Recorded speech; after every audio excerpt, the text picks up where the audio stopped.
السلام علیکم۔ معاشرے میں بد اعتقادی اور جہالت کے بہت سے مظاہر دیکھنے کو ملتے ہیں اور قیامت کی وہ نشانی پوری ہوتی ہوئی دکھائی دیتی ہے جس میں نبی علیہ السلام نے فرمایا تھا کہ لوگ جو ہلاک کو اپنا سربراہ بنا لیں گے اور پھر ان کی حالت یہ ہوگی کہ فضلوا واضلوا، کہ خود بھی گمراہ ہوں گے اور دوسروں کو بھی گمراہ کریں گے۔ جہالت اور بد اعتقادی کے بہت سے مظاہر میں سے کچھ نمونے ہمارے معاشرے میں ملتے ہیں۔ یہ سابق ہمارے وزیر اعلیٰ سندھ، انہوں نے کہا کہ کچی شراب پی کر مرنے والے شہید ہیں، چونکہ معصوم لوگ تھے، وہ معصوم لوگ تھے۔ اسی طرح بعض لوگ اسلام کی مقرر کردہ سزاؤں کو ظالمانہ قرار دیتے ہیں، اور کچھ وہ ہیں جو کہتے ہیں کہ عیسیٰ علیہ السلام کا قرآن میں ذکر ہی نہیں۔ اسی طرح ایک اور صاحب ہیں جو کہتے ہیں کہ نبیوں کے ذکر سے شیطان کا ذکر قرآن میں زیادہ ہوا ہے۔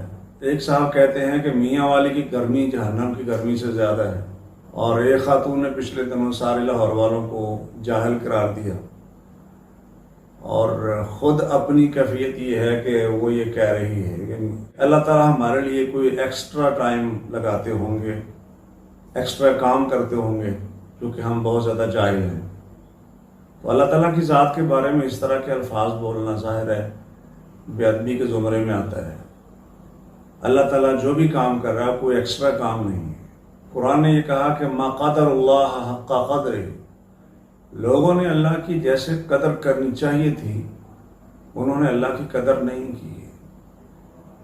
اسی طرح بعض لوگ ایسے ہیں جو کہتے ہیں کہ اللہ میاں کے بعد زمین پر سب سے بڑا انسان ہمارا وزیر اعظم ہے۔ ایک صاحب نے کہا کہ اگر قادیانی ہمیں کافر نہ کہیں تو ہم بھی انہوں نے کافر نہ کہیں، ہم انہیں اس لیے کافر کہتے ہیں کہ چونکہ وہ ہمیں کافر کہتے ہیں۔ یہ ہے لطیفہ کہ نہیں؟ اس طرح اور بھی کئی لوگ ہیں جو عجیب و غریب قسم کی حرکتیں کرتے ہیں۔ ایک صاحب، انہیں یہ بھی معلوم نہیں تھا کہ اسلامی کیلنڈر کا پہلا مہینہ کون سا ہے، اور تعلیم ان کی گریجویشن ہے۔ عجیب و غریب لطیفے۔ ایک صاحب کہتے ہیں فلاں بزرگ نے اپنی نماز جنازہ خود پڑھی تھی۔ کہ کس طریقے سے یہ چیزیں لوگ بنا لیتے ہیں۔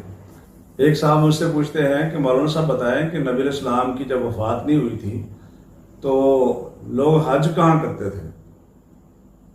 ابھی اندازہ کریں، پڑھے لکھے لوگ ہیں۔ میں نے کہا کہ جہاں نبی علیہ السلام حج کرتے تھے آپ بھی وہاں جا کے کر لیں، اس میں کیا ایشو ہے؟ اسی طرح ایک صاحب فلو میں آ کے تقریر کر رہے تھے، پورے وجد کے اندر بول رہے ہیں اور کہتے ہیں اللہ پاک فرماتے ہیں، اور آگے سے پھر آیت آ نہیں رہی تو وہ کہتے ہیں یا ایھا الجبریل، کیا ہے؟ اس طرح کے بہت سے نمونے آپ کو اپنے معاشرے میں ملیں گے۔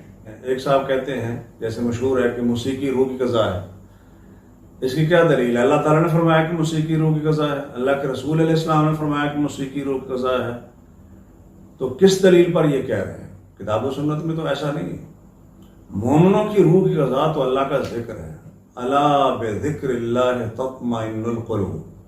ہاں یہ ٹھیک ہے کہ گندی روحوں کی گندی غذا یہ موسیقی ہو سکتی ہے۔ ہمارے معاشرے میں کچھ برے کام ہیں لیکن لوگ سمجھتے ہیں کہ شاید وہ بہت خیر کے اور بہت اچھے کام ہیں۔ ایک خاتون کہتی ہے کہ میں پورا رمضان المبارک کی عبادت کرتی رہی ہوں، میں تو کچن میں بھی نہیں گئی اور اللہ تعالیٰ سے دعائیں کرتی رہی ہوں۔ میری جو عبادت تھی رمضان المبارک کی اور دعائیں، وہ رنگ لائیں، اور ان دعاؤں اور عبادت کی برکت سے میری جو عید پر فلم ریلیز ہوئی ہے وہ ہٹ ہو گئی ہے۔